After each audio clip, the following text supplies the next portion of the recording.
Traders, तकरीबन 4-5 घंटे बाद गोल्ड मार्केट ओपन होने वाली है, तो मैंने कहा अभी आपको वीडियो बना के बता देता हूं कि गोल्ड मार्केट ओपन होने के बाद बाय की तरफ जाएगी या सेल की तरफ जाएगी। हमें गोल्ड को बाय करना चाहिए या सेल की तरफ जाएं। और हमारा जो ऑटोमेटेड ट्रेडिंग रोबोट है, एक्सपर्ट एडवाइज़र, वो क्या कहता है, मैंने उसको 30 मिनट का ये चार्ट प्रोवाइड किया है गोल्ड का आपके सामने। ये 30 मिनट का टाइम फ्रेम है गोल्ड का, और गोल्ड मार्केट इस वक्त क्लोज़ है, ठीक है। गोल्ड मार्केट 2909 के राउंड अबाउट क्लोज़ है। 4-5 घंटे बाद गोल्ड मार्केट ओपन हो जाएगी। सबसे पहले हम जो है ना वो अपना AI ट्रेडिंग रोबोट को प्ले करते हैं कि वो इस जो उसे पिक्चर प्रोवाइड की है 30 मिनट के टाइम फ्रेम पर गोल्ड की, तो वो क्या सजेस्ट करता है। साथ साथ मैं अपना भी एनालिसिस करके आपको बताता हूँ। इसको प्ले करते हैं, गौर से साथ साथ सुनते हैं और साथ साथ एनालाइज भी करते हैं।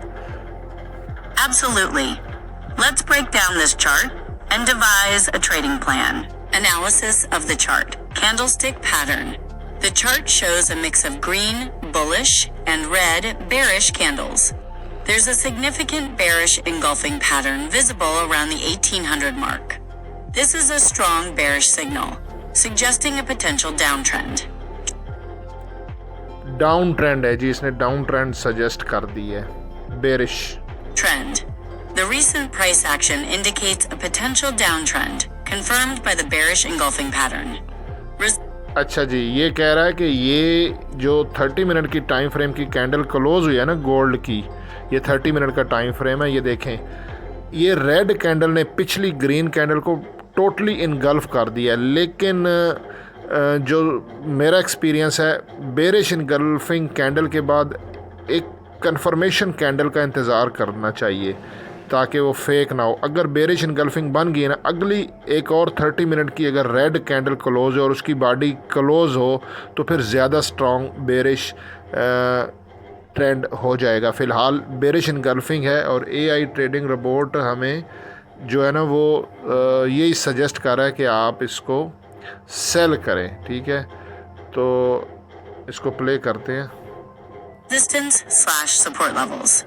We can identify potential support levels around 2,900 and 2,890, and resistance around 2,920 and 2,930.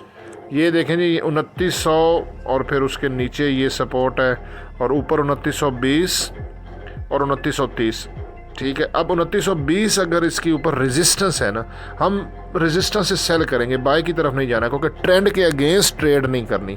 तो 2920 के करीब से हम सेल की तरफ जाएंगे। Trading plan based on the analysis. A short sell position seems appropriate. Entry point. Enter a short position at the current price of 2,909.35 or अच्छा, ये एग्रेसिव अप्रोच बता रहा है, क्योंकि हम एग्रेसिव अप्रोच की तरफ नहीं जाएंगे, हम रेजिस्टेंस से सेल करेंगे। 2920 है, 2900 फिर 30 है। मार्केट ओपन होती है तो देखते हैं बेरिश इनगल्फिंग बनी हुई है। ये अगर टाइम फ्रेम हम जो है ना 30 मिनट से इसको चेंज कर देंगे सुबह, और मार्केट ऊपर जाते जाते जहाँ पे वो रिवर्स होना शुरू हो जाएगी छोटे टाइम फ्रेम पे, ठीक है, 15 मिनट, 5 मिनट और फिर 1 मिनट, जहाँ पे वो नीचे आना शुरू हो जाएगी तो हम सेल में चले जाएंगे, क्योंकि हमें इसने रेजिस्टेंस ऊपर बता दिया है 2920 और 30 है। और इसने ट्रेंड भी सजेस्ट कर दिया है बेरिश इनगल्फिंग के हिसाब से गोल्ड डाउन ट्रेंड में। मज़ीद सुबह फिर कुछ 50 का moving average, RSI moving, MACD वगैरह और कुछ जोन, प्रीवियस हाई लो, वो पूरा फिर टेक्निकल एनालिसिस करके एक वीडियो अपलोड कर दूंगा। ये एक जर्नल से वीडियो मैंने बना दिया कि सुबह अगर गोल्ड मार्केट ओपन होती है तो हम फ़िलहाल सेल की तरफ ही जाएंगे।